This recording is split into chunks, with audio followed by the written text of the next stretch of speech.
গাজায় যা হচ্ছে তার জন্য বুকফাটা কান্না করছেন বিশ্বের কোটি কোটি মুসলমানেরা। নিরীহ গাজাবাসীর প্রতি এই অন্যায় অবিচার আর গণহত্যা সহ্য করতে পারছেন না মুসলমানেরা। মহান আল্লাহ তাআলার কাছে ফরিয়াদ জানাচ্ছেন ইসরায়েলের কঠোর শাস্তির জন্য। যুগে যুগে আল্লাহ তাআলার অবাধ্যতা, নবীদের হত্যা এবং দুনিয়ার বুকে ফিতনা ফাসাদ করেছে বনী ইসরায়েলেরা।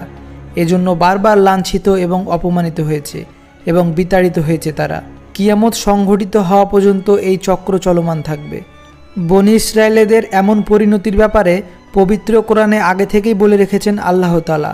পবিত্র কোরআনে আল্লাহ তাআলা ইরশাদ করেছেন, আমি বনী ইসরায়েলকে কিতাবে পরিষ্কার বলে দিয়েছি, তোমরা পৃথিবীর বুকে দুবার অনর্থ সৃষ্টি করবে এবং অত্যন্ত বড় ধরনের অবাধ্যতায় লিপ্ত হবে।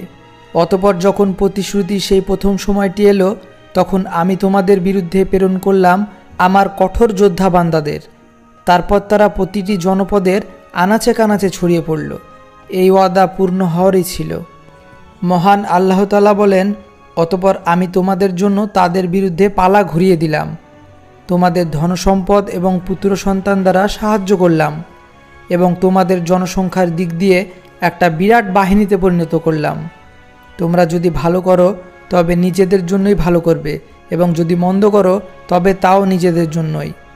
এরপর যখন দ্বিতীয় সময়টি এলো, তখন অন্য বান্দাদের প্রেরণ করলাম যাতে তোমাদের মুখমণ্ডল বিকৃত করে দেয় আর মসজিদে ঢুকে পড়ে যেমন প্রথমবার ঢুকে পড়েছিল এবং সেখানে জয়ী হয় এবং সেখানে পুরোপুরি ধ্বংসযজ্ঞ চালায়।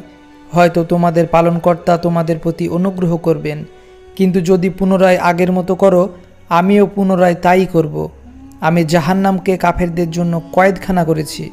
বর্তমান বিশ্বের ঘটনাবলীর পরম্পরায় অনেক মুফাসসির মনে করেন এটাই হবে বনী ইসরায়েলদের ওপর দ্বিতীয় বিপর্যয়ের ঘটনা।